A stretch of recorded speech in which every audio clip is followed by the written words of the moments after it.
Greetings and welcome back to the Galley of the Sun.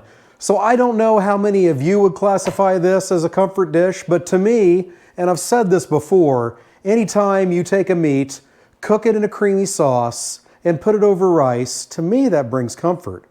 I hope it does for you too. Now typically this dish is, or at least a variation of it, is served as a dip.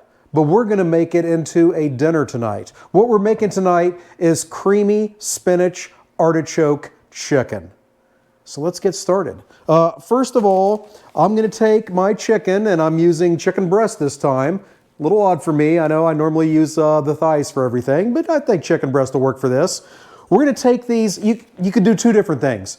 You could cut these down into serving size pieces. But since I'm serving this over rice, it only makes sense to cut these into bite-sized chunks first. So I'm going to do that, and then I'm going to chuck them into a casserole dish. So before I do that, let's get that casserole dish lubed up. Now that we have our chicken all chunked up, we're going to spread that evenly on the bottom. And if you don't chunk it up, just do the same thing. Put your serving size portions evenly on the bottom. Now we're going to wash the paws and do the next step. Here we have the contents of about a 15-inch jar of artichoke hearts. We're going to take those and cut them up into bite-sized chunks. So probably about a quarter each one of them. Now we need about a half cup of fresh spinach chopped up.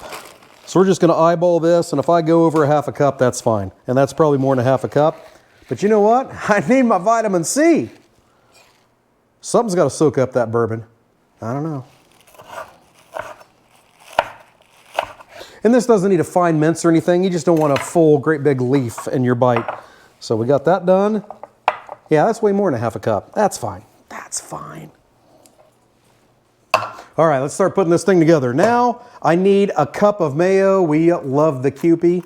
And that mayo goes into the bowl, along with the spinach that we just chopped up, and those artichoke hearts, and about 3/4 of a cup of Parmesan cheese, which is about what I have left here. Oh, and of course, garlic. It's up to you. I believe the recipe down below in the description says 4 cloves. I'm doing 6. We really like garlic. And I'm going with a last minute audible just because I got this feel. And I'll change the recipe down below to reflect this. I'm going to add about a tablespoon of smoked paprika because it feels right. It just does.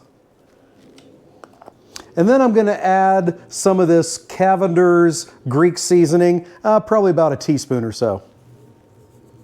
Sometimes you got to go with your gut. All right, now we're going to mix all this up, get it all homogeneous. All right, then we're going to top our chicken with that and spread it out evenly. All right, last step before it goes in the oven, we are going to grate up some fresh mozzarella cheese. Down below it says a cup. You do you. I've got this much left in my refrigerator. I don't plan on using mozzarella cheese for the rest of the week. So this whole thing is going on there. If you're getting the type that is sliced this way, then if you grate it this way, your life will be much easier. Just trust me. I've done it the other way. I've also lost skin off my knuckles. You don't want to do that. Hey, as we're getting this done, if you're liking what you're seeing, hit the like button. Hit the subscribe button and never miss an episode. When using a box grater, pay careful attention to where your fingers are in relationship to the blades. And leave us a comment. Have you ever lost skin on a box grater? What is your favorite comfort food? Let us know. All right, once you have that down to where it's not safe anymore, take what's left, crumble it up and by your hands, and then dump your shredded mozzarella on there. Don't waste any. My oven is preheated 375 degrees. I'm getting this mozzarella spread out evenly.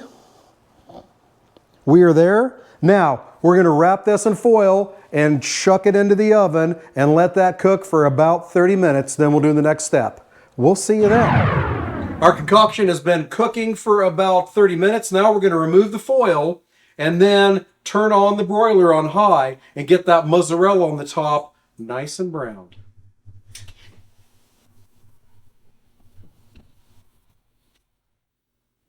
So you want to have your light on in your oven, and who knows how long this could take. It depends on your oven and also the distance of the casserole dish from the broiler. So keep an eye on it from this point.